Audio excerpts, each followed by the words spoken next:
How to become successful in network marketing. Actually guys, if you're going to analyze lahat ng naging successful na tao in any profession, isa lang ang pinakaginawa nila. They spend most of their time na ginagawa yung field na yun. Halimbawa, basketball player ka. Si Michael Jordan, bakit naging magaling na basketball player? Kasi siya yung pinakaunang dumarating sa practice nila at siya din yung pinakalas na umaalis sa practice nila. Michael Jackson, bakit naging Michael Jackson? Kasi imagine mo, sinacrifice yung pagiging bata. Si Michael Jackson mismo, hindi niya naranasan maging bata. For the rest of his life, ang ginagawa is music, dance, yun ang ginawa niya.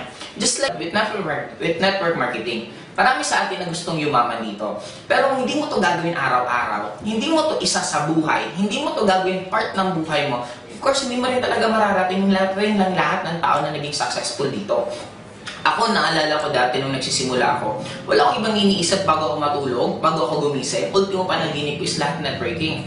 Ang ginagawa ko walang iba kundi networking araw-araw. Nagbabasa ako tungkol sa networking, nanonood ako ng mga movies yung nakaka-relate sa networking, lahat tungkol sa networking.